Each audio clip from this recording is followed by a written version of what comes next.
Muy buenos días, gracias por su sintonía, bienvenidos al programa Punto de Vista de este martes 5 de septiembre de 2017. Como siempre conversaremos de un tema que es de interés para los guatemaltecos y se refiere a los pactos colectivos que firman los sindicatos del Estado y los cuales pues resultan en cantidades cuantiosas y una carga para los respectivos ministerios y las finanzas del Estado. Nos acompañan esta mañana el licenciado Randolph Castellanos, especialista en Derecho Laboral, y doctor Augusto Valenzuela, también especialista en Derecho Laboral. A ambos, bienvenidos. Muchas gracias, Oscar. Buenos días y gracias por la invitación para estar de nuevo aquí en Radio Punto. Gracias a ustedes por su presencia. Para ponernos en autos, por favor, si fueran tan amables de indicarnos a los guatemaltecos qué es un pacto colectivo, en qué consiste, ya que escuchamos cotidianamente ese término. Ok, un pacto colectivo de condiciones de trabajo, como se denomina en la ley de Guatemala, es un instrumento negociado entre un sindicato de trabajadores y su patrono. En este caso, en Guatemala, el patrono puede ser una entidad privada o puede ser el Estado. A través del pacto colectivo, usualmente pues se negocian una serie de condiciones laborales, mejorando los derechos laborales mínimos que están en la ley y por consiguiente lo que busca es el bienestar de los trabajadores. En otras latitudes el pacto colectivo se le denomina de otra manera. Hay en la legislación internacional y doctrina internacional se le denominan convenciones colectivas, convenios colectivos, pero en nuestro país se le ha denominado pacto colectivo de condiciones de trabajo. Sin perjuicio de ello, también existe en nuestro país la posibilidad de firmar convenios colectivos de condiciones de trabajo, que esto surge de un grupo coaligado de trabajadores que, sin ser sindicato, podrían negociar colectivamente con su empleador un pliego de peticiones en la misma línea de buscar mejoras a los mínimos laborales. Ese pacto, como dice usted, son mejoras a las condiciones mínimas laborales, pero ¿en qué circunstancias se firma? ¿Tiene que ser en consentimiento de ambas partes? Es correcto, hay un procedimiento en la ley para que las partes puedan ponerse de acuerdo, para que puedan negociar en la vía directa el pliego de peticiones que se presenta usualmente, y esto se hace pues de acuerdo con las posibilidades económicas de cada patrono, de cada empresa, y acorde a ello pueden llegar a un acuerdo conciliatorio, y derivado de esa negociación directa es que surge un instrumento que se llama pacto colectivo de condiciones de trabajo, que una vez aprobado una vez negociado, tiene que remitirse al Ministerio de Trabajo y Previsión Social para que pueda ser autorizado. Las condiciones mínimas que usted hace alusión, doctor, establece entonces que no se puede sobrepasar las peticiones, es decir, que sean extravagantes o demasiado elevadas. Sí, por eso decíamos que las condiciones mínimas contenidas en la ley, pues estábamos hablando de derechos mínimos irrenunciables como un aguinaldo, una bonificación anual, vacaciones, etcétera, pero a través de la negociación colectiva se puede buscar la forma de mejorar esas condiciones mínimas y se pueden crear mejores derechos o más derechos de los contemplados en la ley. Siempre decíamos dentro de un contexto de posibilidades financieras de la entidad patronal. Y en el caso de las instituciones públicas, hay sindicatos que se exceden en sus peticiones. ¿Esto a qué se debe? ¿O hay alguna forma de normar o regular esta situación? Yo creo que para empezar habría que hacer un poco de historia en el tema de los sindicatos del Estado. Desde que fue creada la Constitución de 1985 se dio amplitud de libertad sindical en el sector público. Derivado de ello se empezaron a organizar una serie de sindicatos en las entidades del Estado. Sin embargo, no se emitió una regulación legal específica y adecuada para darle cabida a los sindicatos del Estado. En la Constitución del 85 se reconoce la libertad de sindicalización en el artículo 102 para todos los sectores, incluyendo el Estado.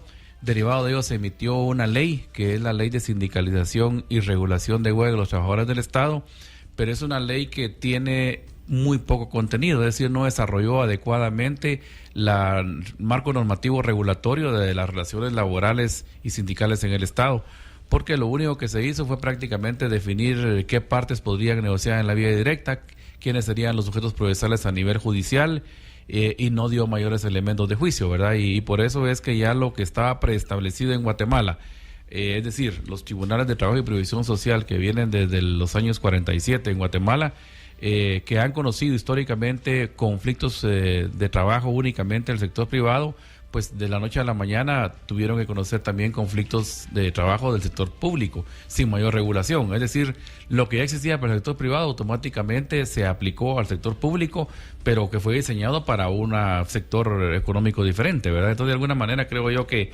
ese marco regulatorio falta, y por eso creo yo que sí han habido algunos excesos en la práctica ante la falta de regulación legal. ¿Y hay alguna intención de regular eso porque está incompleta, tiene lagunas la normativa, según indica usted? Sí, la idea nuestra, y lo hemos manifestado públicamente y privadamente, es de que el Estado debería emitir una reglamentación específica para los sindicatos del Estado, por un lado, y para la negociación colectiva en el Estado, por otro, ¿verdad? Que tiene una vinculación directa. Es decir, deberían por lo menos emitir un nuevo reglamento sobre la denuncia, trámite y homologación de pactos colectivos en el Estado, a efecto de crear las reglas del juego, indicar procedimientos, indicar requisitos para que una negociación sea legalmente válida, y por supuesto indicar los límites, que los límites de alguna manera ya los da la misma ley, la misma constitución política del Estado lo dice, porque para poder comprometerse en cualquier gasto del Estado tiene que existir necesariamente una fuente de financiamiento determinada, y eso es lo que muchas veces no ha ocurrido en el sector público cuando se negocia un pacto colectivo. Se comprometen intereses a futuro y sin existir en ese momento una fuente de financiamiento. Entonces yo creo que eso es lo que hay que regular de una manera más adecuada. ¿A quién licenciado Randolph? ¿A quién correspondería elaborar esa normativa para eliminar esa laguna que existe y evitar los abusos? Básicamente al Congreso de la República, diría yo, porque la ley de sindicalización y regulación de la huelga de los trabajadores del Estado es un decreto que, como decía el doctor Valenzuela, está contenido en simples 10 artículos. Si a esos 10 artículos le quitamos el artículo 9, que es la derogatoria, y el artículo 10, que es la vigencia, básicamente el mayor problema que tiene el Estado hoy por hoy, que es la negociación colectiva con los trabajadores del Estado, está de alguna manera regulado únicamente en 8 artículos. Realmente creemos que para un tema tan complejo no está bien desarrollada la norma. Ello sin perjuicio de que, si bien es cierto, el Estado tiene la facultad de utilizar algún tipo de sanciones o medidas disciplinarias en aquellos casos de huelgas de hecho, suspensión de labores, es muy difícil que el Estado lo haga. En los últimos años, todos he sabido de que cada gobierno de turno tiene un acercamiento con la dirigencia sindical estatal, y eso de alguna manera lo justifica el hecho que, frente a las presiones que ejerce el cuerpo sindical estatal, las nuevas autoridades de gobierno tengan un poco de temor que se les impida de alguna forma realizar las labores como vienen, y buscan de alguna manera una paz laboral, por lo menos al inicio del ejercicio del mandato. Lo que en muchas ocasiones resulta en actitudes complacientes. Básicamente, la doctrina habla del principio de complacencia política. Yo diría que esto podría ser un caso de complacencia política. Sin embargo, el problema que se da en Guatemala, como decía el doctor Valenzuela muy atinadamente, es de que no está correctamente regulado, y que también a veces existe algún tipo de desconocimiento de la norma. Voy a traer un ejemplo. Se hablan de 65 sindicatos en el Ministerio de Salud, por ejemplo.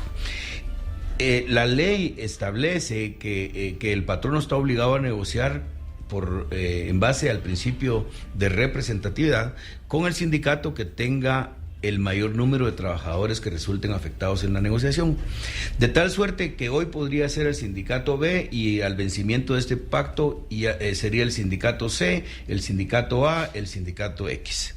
Pero, por ejemplo, si se obtiene un beneficio para el sindicato, los pactos colectivos como ley profesional, que es la forma como realmente se conocen, es una ley profesional que elaboran las partes, señalan, por ejemplo, quiénes son las partes de ese pacto colectivo, que es el que va a regir esas relaciones de trabajo. Por ejemplo, si en el pacto colectivo anterior, en el Ministerio X o en la dependencia X, existía un pacto colectivo que se celebró con el sindicato A, Y hoy ya se celebra un nuevo pacto colectivo, pero ya no con el sindicato A, porque ahora el que tiene la representatividad o mayoría es el sindicato B. Todos aquellos beneficios que quedaron de carácter general, porque a las normativas del pacto se deben de regir todos los contratos individuales de trabajo que existan o que en el futuro se celebren. Pero, sin embargo, el problema que tenemos, por ejemplo, digamos que en un pacto colectivo se negoció que el secretario general del sindicato, el Estado, le va a proporcionar vehículo. En la próxima negociación que se hace con otro sindicato. Y esa norma queda vigente pero para el secretario general del sindicato, que ahora es parte de la negociación colectiva. Es decir, ese privilegio que tenía el sindicato que representaba a los trabajadores en la negociación colectiva, lo que hace es que a veces se multiplica. Y si tenemos 65 sindicatos, los 65 sindicatos quieren un vehículo para cada uno de sus secretarios generales, por poner un ejemplo. De tal forma de que no es así como se regula. Y porque ese artículo que es inherente al pacto colectivo y que ya no se puede priorizar, por lo menos en términos muy generales, aunque sí se pueden priorizar los pactos, ese derecho que tiene el secretario general es del sindicato que es parte en la negociación. De tal manera que lo que sucede es que muchas veces, si pensamos en 65 o 60 sindicatos, 60 beneficios individuales para cada uno de los dirigentes sindicales, por ejemplo, sí tiene un efecto multiplicador muy grande y un costo muy alto para el Estado. O sea, es indispensable entonces regular ese aspecto de lo que hacía alusión el doctor Valenzuela, esa laguna que hay ahí. Yo creo que eso es impostergable. De hecho, algunas normas están, según tenemos conocimiento, ya están introducidas en el Congreso de la República. Se conoce como la iniciativa 5199 y algo tiene de reformas a algunos temas muy específicos, pero consideramos que sí debería de divorciarse de alguna manera, por utilizar una expresión, del Código de Trabajo y tener su propia regulación, porque no se puede juzgar de la misma manera a los trabajadores del sector privado y a los trabajadores del sector público. Por ejemplo, el base a los renglones presupuestarios de todos los guatemaltecos, o por lo menos de la mayoría, es conocido el famoso renglón 029, los famosos renglones 022, subcategorías 18 y un sinnúmero de números que se dan porque así aparecen en la ley del presupuesto. Pero, por ejemplo, si se interpreta que ellos son trabajadores y no están contratados por servicios profesionales o por servicios técnicos, lo que se busca, de alguna manera, y lo que buscan la dirigencia sindical, es de que estas personas que prestan sus servicios en base a esos renglones tengan acceso al sindicato. Pero al tener ellos el acceso al sindicato como cualquier trabajador, ese derecho podría regularse y, por ejemplo, pero también podría limitarse de alguna manera a que tengan vigentes los derechos durante el plazo que tenga vigencia su contrato.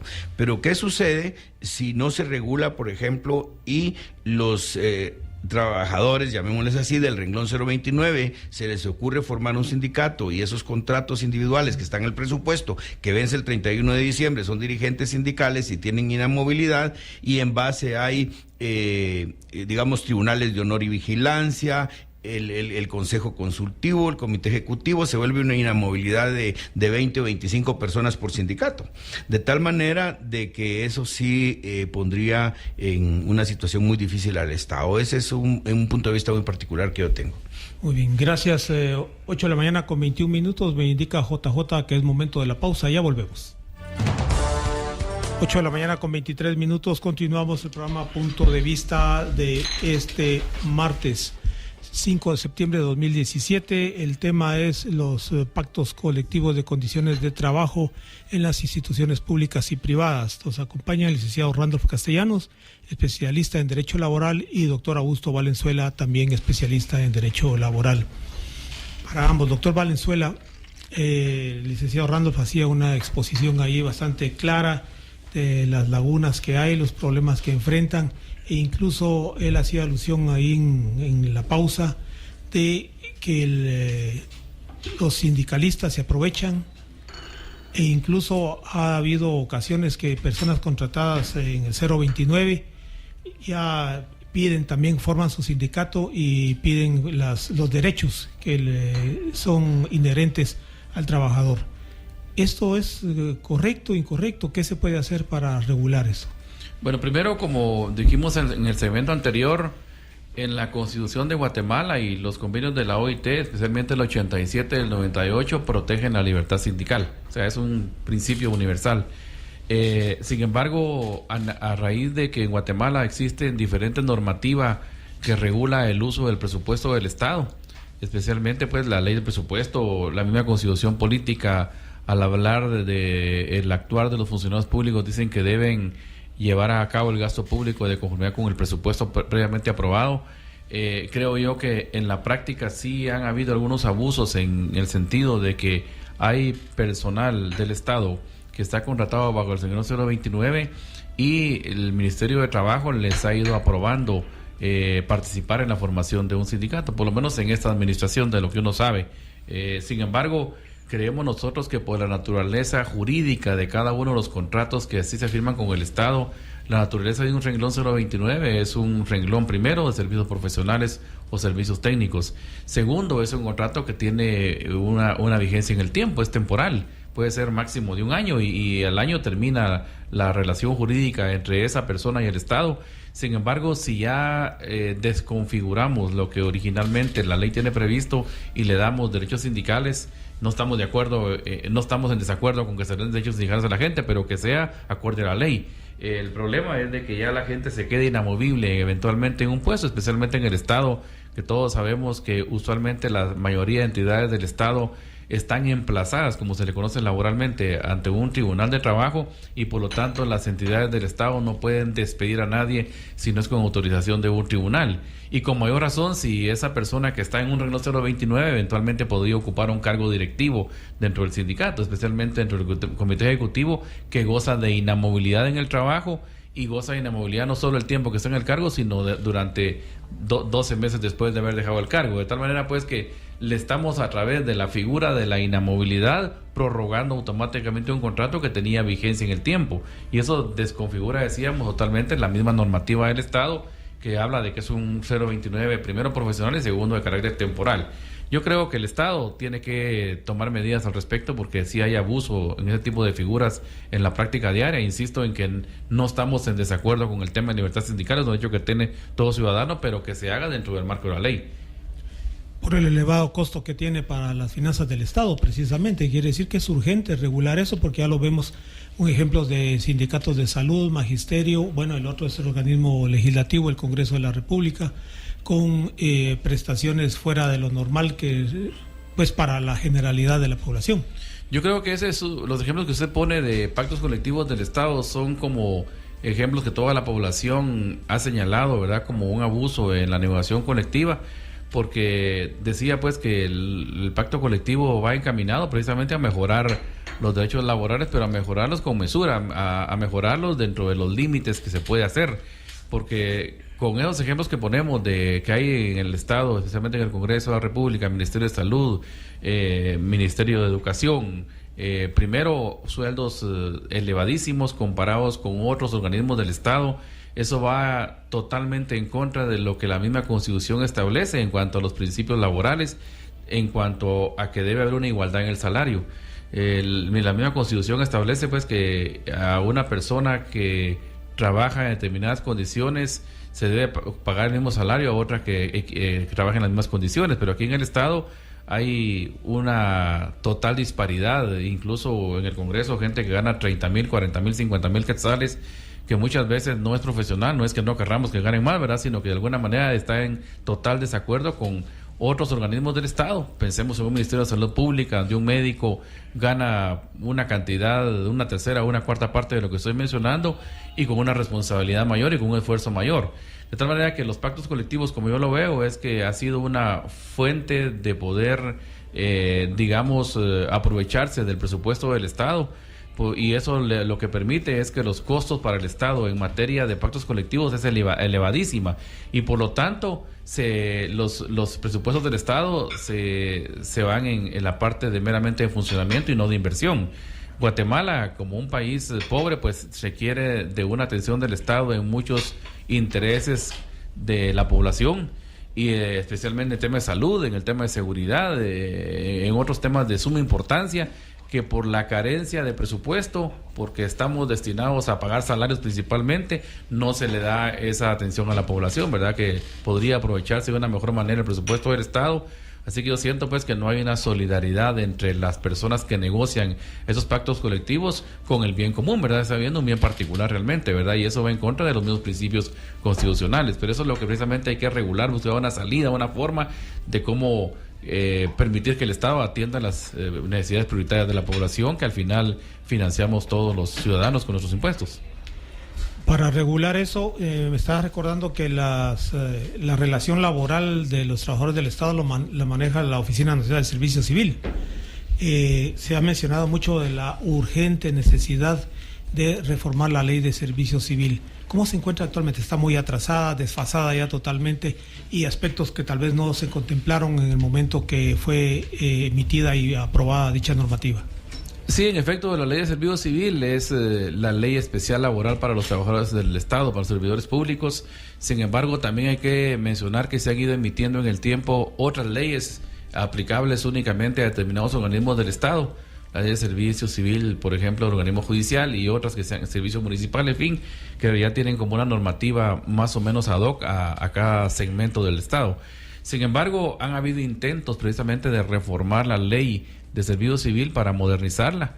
Recordemos que la Oficina de Servicio Civil es la Oficina de Recursos Humanos del Estado, ¿verdad? Y de alguna manera es la que regula todos los procedimientos de admisión, todos los procedimientos de faltas, procedimientos disciplinarios, prestaciones para los trabajadores, a través del conocimiento que se hace a través de la Junta Nacional de Servicio Civil, pero que en la práctica siento yo que sí se hace necesario modificar eso, pero en relación a los pactos colectivos, como que debería ser una normativa adicional, diferente, específica, ¿verdad?, que regule esos temas. Pero yo creo que sí es urgente. Como digo, han habido intentos, pero no ha habido eco en cuanto a modernizar la legislación de servicio civil en Guatemala, pero es sin lugar a dudas una necesidad inminente, ¿verdad? Licenciado Randolph, ¿a qué atribuiría usted esa falta de interés o dejadez de los sucesivos gobiernos de modernizar o reformar la ley de servicio civil? Bueno, yo no creo que haya un total desinterés. Lo que sucede es que, como decía el doctor Valenzuela, cada vez más las instituciones autónomas, semiautónomas, descentralizadas, etcétera, incluso oficinas o direcciones han tenido sus propios reglamentos de relaciones laborales, por ejemplo, y se rigen por esa normativa principalmente, de tal suerte que es un poquito complicado. Vaya a ver usted, don Carlos, de que, por ejemplo, los pliegos de peticiones que presenta los trabajadores jamás constituyen, como en otros sectores del mundo, pliegos de propuestas, por ejemplo. Eso básicamente quiere decir que los trabajadores se limitan a hacer peticiones. Y a veces las entidades están tan mal asesoradas que los trabajadores, básicamente sus peticiones giran alrededor de dos hechos fundamentales: más ganancia y menos esfuerzo. En ese sentido, acabamos de resolver en alguna entidad un problema muy complicado, que a través de las peticiones se logró rebajar, por ejemplo, el punteo o la base de ponderación que tiene establecida la Oficina Nacional de Servicio Civil. La Oficina Nacional de Servicio Civil tiene sus criterios de ponderación muy bien regulados, han utilizado expertos durante muchos años, de tal suerte que para tener acceso a una plaza, un ascenso, se debe de ganar con 75 puntos. Sin embargo, en las negociaciones colectivas, los sindicatos lo que dicen es: queremos que el derecho al ascenso se gane con 60 puntos, o con 65 puntos, o con 50 puntos. Y entonces, en una forma inocente, se accede a esa petición que por el momento parece inocua. Sin embargo, el problema se enfrenta en que hay instituciones del Estado de que durante muchos años no han tenido ascensos los mismos trabajadores, porque no se puede aplicar esa norma que ellos, según ellos, conquistaron. Porque a la hora de hacer los criterios de ponderación y las evaluaciones, la Oficina Nacional de Servicio Civil al principio dijo, bueno, lo que podemos hacer es una regla de 3. Si aquí 75 es a 100, allá 65 es a 100, y eso se miraba muy sencillo. Sin embargo, sucedía de que, por ejemplo, el derecho que tienen los trabajadores para ascender, por ejemplo, a la antigüedad en el empleo, no estoy hablando peyorativa de nadie, pero hablando peyorativamente de nadie, pero por ejemplo podría ser que un conserje o un piloto con menos instrucción académica pasara a ser el jefe del departamento jurídico de una entidad, porque era más antiguo y esa antigüedad tenía un valor. Y el otro que está en el departamento jurídico con maestrías o posgrados en derecho administrativo, etcétera, etcétera, tenía menos calificación. Entonces quedaban un poquito así de tal suerte que no se podía. ¿Se puede peyorizar esa situación, ese derecho adquirido del pacto? Sí se puede. Las partes pueden revisar ese tipo de ley profesional porque ellos son los legisladores. Y si ellos hicieron la ley, ellos la pueden modificar. De tal manera de que a veces inocentemente se hacen concesiones y no se ve el efecto que puede causar más adelante. Y por eso es que hoy por hoy el Estado está atravesando por esta situación económica tan complicada, y el problema principal ocurre en las autoridades más altas de cada una de las instituciones, porque al final en la normativa guatemalteca se certifica lo conducente. Y el certificar lo conducente a veces se confunde, porque a veces se debe certificar lo conducente a las autoridades administrativas de trabajo para la imposición de una sanción, o a veces se puede también certificar lo conducente a las leyes o jueces del orden penal, de tal manera de que aquí es muy normal que se certifique lo conducente a un juez del orden penal, cuando lo procedente es que se certifique lo conducente a las autoridades de trabajo para la imposición de una sanción. En ese sentido, creemos de que todo eso se debe regular con una claridad meridiana, a efecto de que ya no hayan interpretaciones ambiguas por parte de los operadores de justicia. O sea, hay otro tremendo error ahí también en esa normativa que se indica, ¿verdad? Y a propósito de eso, con los pactos colectivos son negociados entre las partes, la parte contratante o patrono y laboral. ¿Qué sucede si no hay consenso porque la parte laboral está pidiendo demasiado? Es decir, se está extralimitando. ¿Hay una forma de alguien que vaya a actuar como juez o mediador? Sí, precisamente como decía el doctor Valenzuela al principio, se da la figura del emplazamiento, y en materia de negociación colectiva en el Estado, el artículo 4 de la Ley de Sindicalización y Huelga establece que la negociación directa o la vía directa tiene carácter obligatorio, de tal suerte que el sindicato o el grupo de trabajadores pueden hacer llegar el pliego de peticiones o el proyecto de pacto colectivo al empleador, a la entidad nominadora, y si en el plazo de 30 días no se ponen de acuerdo, o si se pusieran de acuerdo en algunos puntos y en otros no, entonces cualquiera de las partes puede acudir ante un juez de trabajo a efecto de que se lleve a cabo lo que se denomina un conflicto colectivo de carácter económico-social, es el famoso emplazamiento. Sin embargo, aquí no se estila mucho eso, simplemente emplazan casi por cualquier situación, porque despidieron a 2 o 3 trabajadores, viene un conflicto colectivo, y eso lo que hace es de que pone en muy mal predicado al país, porque estadísticamente somos de los países que tienen mayor cantidad de conflictos colectivos por número, pero en la realidad son pocos los conflictos colectivos que se dan con una verdadera naturaleza de conflicto colectivo. No sé si el doctor Valenzuela tiene una estadística diferente, pero nosotros consideramos de que no van ni siquiera más allá de un 5% de los verdaderos conflictos colectivos que se dan en el país. Muy bien, doctor Valenzuela.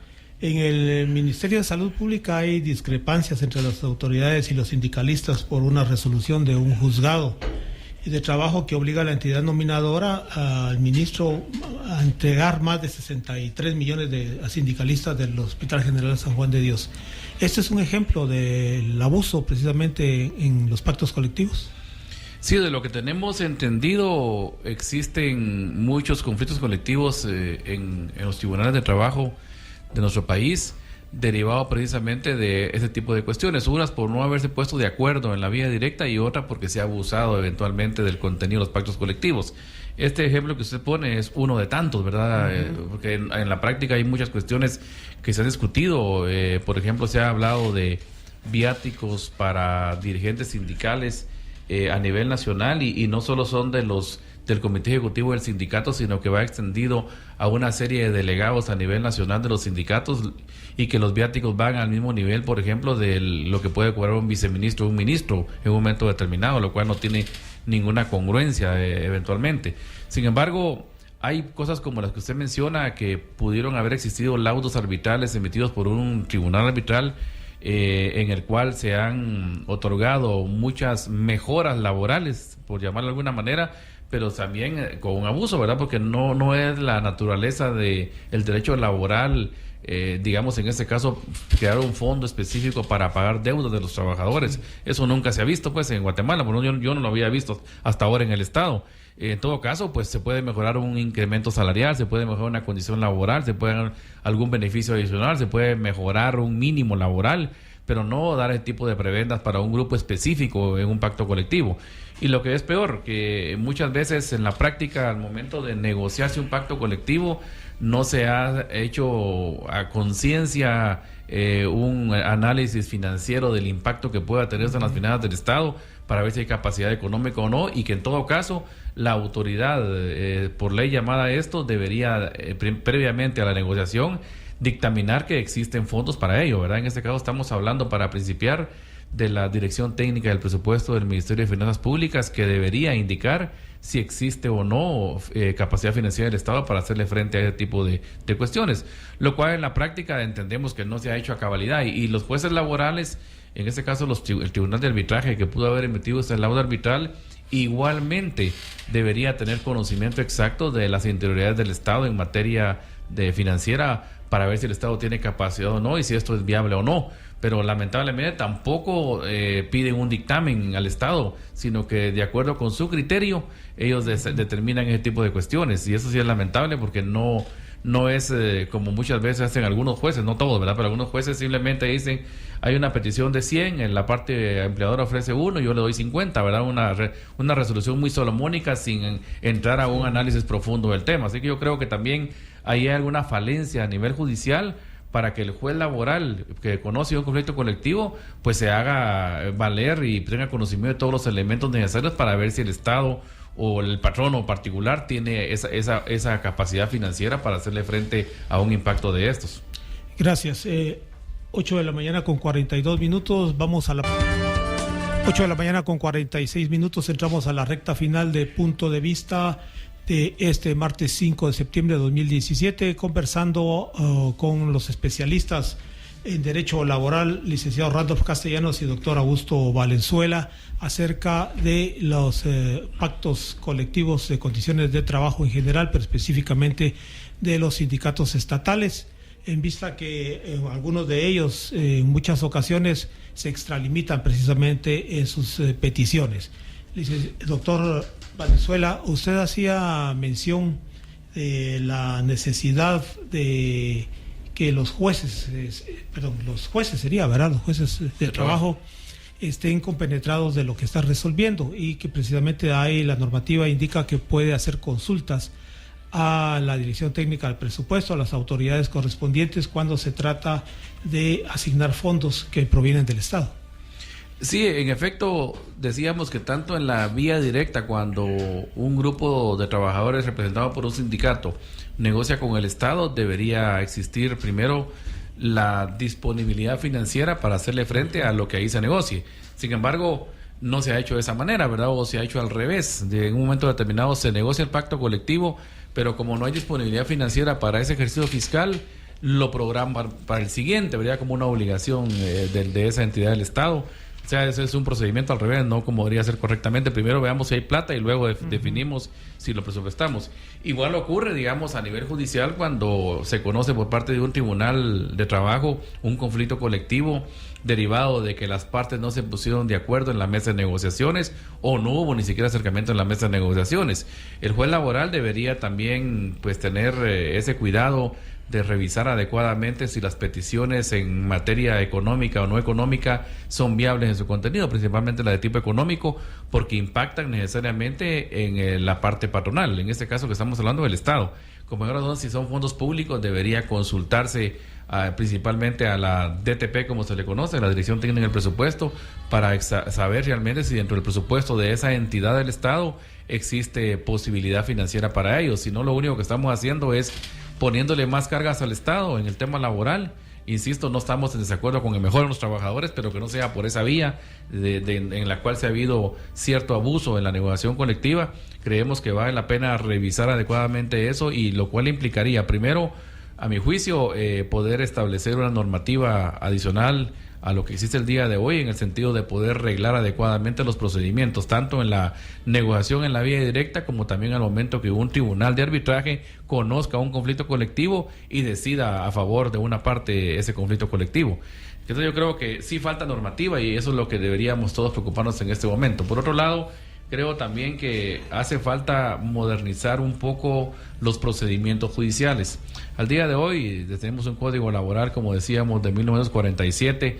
De esa época para acá se han ido estableciendo los diferentes procedimientos que se han ido mejorando al haber introducido la oralidad formalmente en el juicio ordinario de trabajo, pero que todavía hace falta mucho por hacer para los juicios colectivos de trabajo. Eso creo que debería revisarse adecuadamente, porque el diseño de un proceso colectivo de económico-social, principalmente derivado de esta no negociación en la vía directa, implica que no hay eventualmente facultades para el juez para poder rechazar o para poder agilizar los conflictos colectivos que correspondan. Es decir, en la práctica judicial, el organismo judicial está cargado de una infinidad de conflictos colectivos, pero la mayoría no son conflictos laborales reales, ¿verdad?, sino que se han utilizado o mal utilizado solo para ganar inamovilidades, que no hay en el fondo un conflicto colectivo que persiga la mejora de los trabajadores. El ejemplo es regularmente cuando hay un cambio de gobierno, principalmente, que en el mes de diciembre todas las entidades del Estado son emplazadas, y no estamos hablando de un pliego de peticiones para mejorar esa condición, sino es únicamente para que no sean despedidos los trabajadores, ¿verdad? Entonces creo que también hay un abuso de tipo de cuestiones, y por eso es que están saturados los tribunales de muchos colectivos que no son en el fondo verdaderos conflictos colectivos. Eso es lo que hay que regular, para que el juez laboral tenga esa facultad de poder agilizar los verdaderos conflictos colectivos, resolverlos, darles normas para que lo puedan resolver adecuadamente, pero que también tengan la facultad de desechar algún conflicto colectivo que no sea real, como los que estoy comentando. Así que yo creo que hace falta ese tipo de regulación, y creo que la Corte Suprema de Justicia ha ido en la línea de ir mejorando ese tipo de procedimientos. Primero, pues se manejó recientemente en esta Corte y en la anterior el principio de poder unificar los criterios de los tribunales de trabajo, lo cual creo que es un avance, ¿verdad?, porque era difícil litigar con criterios encontrados muchas veces. Y segundo, está también la Corte Suprema de Justicia con la idea de poder mejorar el procedimiento laboral, y para ello ya quieren incluso modificar el Código Procesal para que podamos tener un código específico en materia laboral de procedimientos. Y para ello ya la Corte ha empezado una serie de actividades, digamos, encaminadas a ello. Esta semana incluso va a haber una de ellas para ir dando a conocer ya los posibles frutos que puedan tener de esa reforma laboral en materia de procedimientos laborales. Así que esperamos que todo va mejorando, pues precisamente actualizando nuestras leyes, que esas leyes permitan un procedimiento ágil, un procedimiento adecuado, un procedimiento que permita un equilibrio en la defensa de las partes, y que finalmente haya más paz laboral derivado de esa nueva normativa. Usted explicaba que hay una carga enorme de casos en los juzgados laborales. A eso se debe la lentitud, porque hay casos, se quejan a algunas organizaciones que llevan muchos años y no caminan adecuadamente. Sí, es correcto. Digamos, hay muchos conflictos colectivos económicos sociales, que sería el término adecuado, por no haber negociado en la vía directa. Pero como decía, de ese universo de casos que se han presentado, yo no sé qué porcentaje, pero es un porcentaje mínimo el que realmente son verdaderos conflictos colectivos que no se han negociado en la vía directa. La mayoría son, a mi juicio, muchos de ellos abuso, ¿verdad?, del derecho, porque lo han emplazado a empresas, han emplazado al Estado solo para tener emplazada a la empresa y ganar en las movilidades, pero no hay en el fondo un conflicto colectivo que busque la mejora de los trabajadores. Licenciado Randolph, en el caso de los juzgados de trabajo, a su criterio, ¿son ágiles en los procesos que se presentan, ya sea sobre todo en lo individual? Yo creo que avanzan en la medida que se les hace posible, porque si bien es cierto, se ha reducido el número de impugnaciones que tienen efectos suspensivos, a veces también se hace una aplicación más general de ese tema y abre un capítulo de discusión dentro del propio proceso. Por ejemplo, algunos jueces son de un criterio de que alguna impugnación tiene efectos suspensivos, otros que no tiene efectos suspensivos.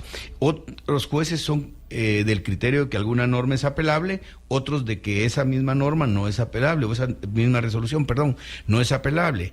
Entonces, cuando un juez resuelve que no es apelable, la persona, el litigante que no le otorgaron la apelación, tiene derecho de acudir a una instancia superior, y ahí es donde se empiezan a retardar un poco los procesos.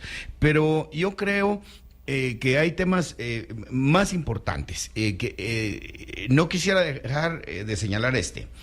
Como estamos hablando del tema de la ley de sindicalización y huelga de los trabajadores del Estado, esta norma es del año 1986, es el decreto número 7186, es decir, tiene ya más de 30 años.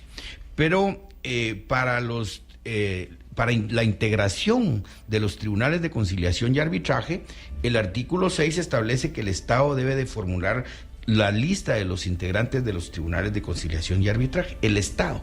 Sin embargo, 30 años después, creo que el año pasado, fue la primera vez de que el Estado cumplió, porque normalmente se integraban esos tribunales de conciliación y arbitraje con los representantes que delegaba el sector empleador y el sector de los trabajadores, pero la norma es clara que para integrar los tribunales de conciliación en los conflictos donde interviene el Estado, el propio Estado es el que debe de mandar sus listas. Pero si vemos de que esto pasó por muchas judicaturas durante 30 años y también los litigantes somos corresponsables de no haberlo señalado puntualmente, así hemos visto que muchas veces se han integrado tribunales de conciliación y arbitraje con los representantes del sector empleador, no del sector Estado.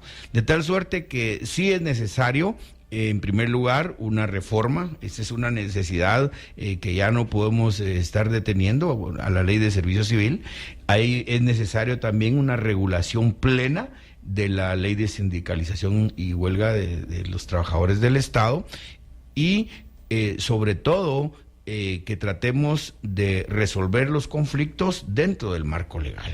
Por ejemplo, yo no veo muy bien si bien es cierto, dentro de la negociación colectiva se obtienen beneficios superiores a los que la ley otorga. No sé por qué el Estado de Guatemala tenga que pagar honorarios millonarios a los asesores legales del sector de los trabajadores. Ese no es un beneficio general de los trabajadores, es un tema de honorarios profesionales.